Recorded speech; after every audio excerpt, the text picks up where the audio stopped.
खुद का बिजनेस शुरू करना हर किसी का सपना होता है। जी हाँ दोस्तों, आजकल आपने देखा होगा हर कोई चाहता है कि उसका खुद का बिजनेस हो, लेकिन वो किस वजह से रुक जाता है?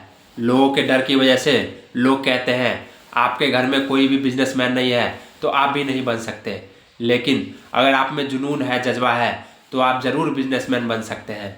उसके लिए आपको क्या क्या करना पड़ेगा वो आज हम इस वीडियो में जानेंगे। क्या आपको भी उन लोगों से नफरत है जो कहते हैं बिजनेस करना तेरे बस की बात नहीं है, तेरे पिता ने कभी बिजनेस नहीं किया तो तू क्या कर पाएगा?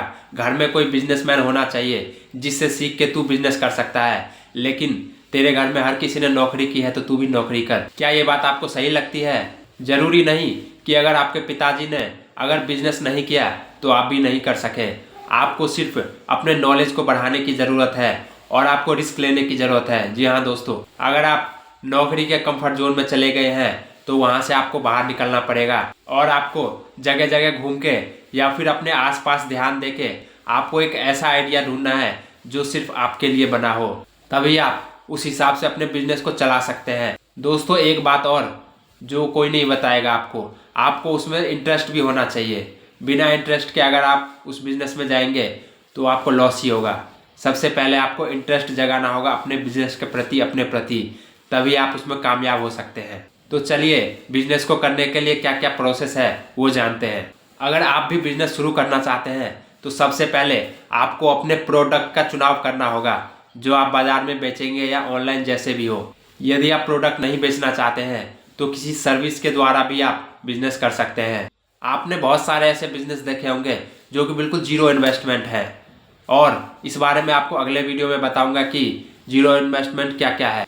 तो इस वीडियो के टॉपिक के बारे में जानते हैं। चलो मान लिया आपने अपने प्रोडक्ट का चुनाव कर लिया या आपको जो भी सर्विस देनी है उसे आपने चुन लिया, तो इसके आगे क्या करना होगा? बिजनेस और प्रोडक्ट आइडिया के बाद आपको एक बिजनेस प्लान बनाने की ज़रूरत है, जो कि इसमें आप अपने प्रोडक्ट को कैसे बेचेंगे, कैसे मार्केटिंग करेंगे और लोगों तक वो प्रोडक्ट कैसे पहुंचेगा, वो सर्विस कैसे पहुंचेगा, इसके बारे में आपको जानकारी लेनी पड़ेगी। और यही हमारा दूसरा स्टेप होगा। बिजनेस प्लान के बाद आता है फंडिंग। जी हाँ दोस्तों, आप अपने बिजनेस के लिए फंडिंग कैसे जमा करेंगे, ये बहुत ही मेन चीज़ है। और आपके पास फंडिंग होगा तभी आप बिजनेस को अच्छे से चला सकते हैं, माइंड फ्री हो सकता है और आप बिजनेस में कामयाब हो सकते हैं। तो आपको अगर आपने अपनी एफडी या फिर एसआईपी जो भी आपके पास जमा होगा वो आपने निकाल के अपने बिजनेस में लगाया है तो बहुत अच्छा है, लेकिन अगर आपने लोन लिया है, कर्ज लिया है, कुछ भी बाहर से आपके पास नहीं है, फिर भी आपने दोस्तों से मांग के, रिश्तेदारों से मांग के बिजनेस में लगाया है, तो आपको थोड़ा कम चांस है बिजनेस बड़ा होने का। क्योंकि कर्ज में लिया हुआ बिजनेस अक्सर देखा होगा आपने डूब जाता है। ऐसा क्यों होता है? क्योंकि इस कारण आप बिजनेस पे ध्यान नहीं दे पाते हैं और कर्ज वालों का तगादा आता रहता है। इस वजह से आप बिजनेस पे ध्यान नहीं दे पाते और आप बिजनेस संभाल ही नहीं पाते और धीरे धीरे कम हो जाता है बिजनेस। तो सबसे पहले आपको फंड, चाहे आप नौकरी से करें या एसआईपी जो भी आपके पास हो, फंड अपना रहना चाहिए, तभी आपको कामयाबी मिलेगी।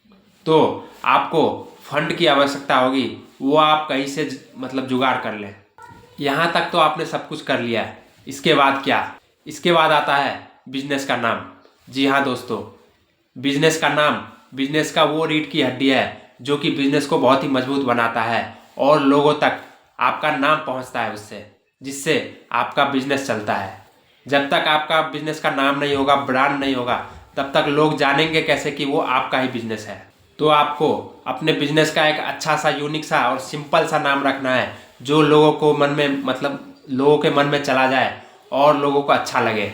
और बिजनेस का जब आप नाम रखें तो उसका डोमेन ले लें या फिर उसका ट्रेडमार्क अगर आप लेना चाहते हैं, कुछ बड़े से स्टार्ट करना चाहते हैं, तो आपको ट्रेडमार्क भी ले लेना चाहिए। इसके बाद आता है लोकेशन। लोकेशन वो चीज़ है जो ग्राहकों तक पहुंचने में मदद करती है। अगर आपका लोकेशन अच्छा होगा, ज़बरदस्त होगा, कहीं बाजार में होगा, कहीं फ्रंट में होगा, तो आपके ग्राहक आपके पास बिना आपको कोई एडवर्टाइजमेंट किए या उन्हें बोले, वो आपके दुकान तक आराम से पहुंच जाएंगे। अगर आपका रिटेल का बिजनेस है या फिर आपका कोई ऐसा बिजनेस है, दुकान स्टोर आदि, तो आपको एक अच्छा सा लोकेशन देखना चाहिए। और ऑनलाइन सेवा है तो आप घर बैठे भी कर सकते हैं। वेबसाइट बनाएं। जी हाँ दोस्तों, आजकल आपने देखा होगा डिजिटल ज़माना चल रहा है और मोदी सरकार ने भी आजकल मतलब बहुत जागरूक किया है डिजिटल को लेके। तो आप वेबसाइट बनाएं, फेसबुक पे अकाउंट बनाएं, इंस्टा पे अकाउंट बनाएं, आप एड्स भी चलाएं। इससे आपका बिजनेस बहुत ही अच्छा चलेगा। भले ही आपके पास ग्राहक नहीं आते हो, आपने कहीं दुकान लिया हो, लेकिन अगर आपका ऑनलाइन बिजनेस है तो आपको घर बैठे ही मतलब इतने ग्राहक मिल जाएंगे कि आपको वो दुकान भी खोलने की ज़रूरत नहीं पड़ेगी। इसलिए आपके बिजनेस के लिए आप वेबसाइट ज़रूर खोलें।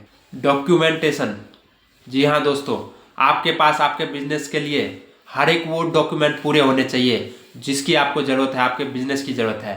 यदि आपके डॉक्यूमेंट नहीं है, जीएसटी नंबर जिसमें आता है, जिसमें ट्रेडमार्क आता है, जिसमें मतलब ईएसआईसी आता है, जो भी आपको मतलब अपने बिजनेस के लिए जो भी आपको मतलब डॉक्यूमेंट की ज़रूरत पड़ती है उसे आप क्लियर रखें। यदि आपका बिजनेस चल जाता है, ऐसे में आपके पास डॉक्यूमेंट नहीं है, कुछ नहीं है, तो फिर बाद में आपको घाटा सहना पड़ सकता है। हो सकता है कि आपको मतलब सरकारी वो सहना पड़े, कोर्ट कचहरी के चक्कर लगाना पड़े। इसलिए आपको हर एक वो मतलब कागज आपके पूरे होने चाहिए। और आखिरी में आपको कुछ पॉइंट बताऊंगा जो कि आपको अपने बिजनेस पे ध्यान देना है। इस पॉइंट को रखते ही हो सकता है आपका बिजनेस मतलब चल जाए। अपने विजन और मिशन को बिल्कुल ही रेडी रखें और उसके अनुसार तैयारी करें।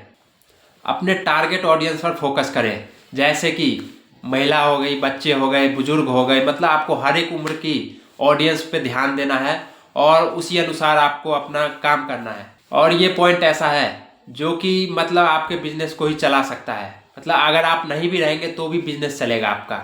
वो है सही लोग। अपने बिजनेस के लिए आप जो भी लोग रखेंगे, आप एकदम ईमानदार लोग रखें जो आपके ना रहते हुए भी ऐसे काम करें जैसे कि वो आप उनका अपना बिजनेस है, तभी आपका बिजनेस अच्छा चलेगा। और ये आखिरी पॉइंट है जो कि बहुत ही इम्पोर्टेंट है, अपने बिजनेस में जोखिम को परखें। जी हाँ दोस्तों, मतलब कहते हैं ना, रिस्क लेने से कभी नहीं डरना चाहिए और आपको भी नहीं डरना चाहिए। अगर आप रिस्क लेना जानते हैं तो बिजनेस में भी कामयाब होना आप जान जाएंगे।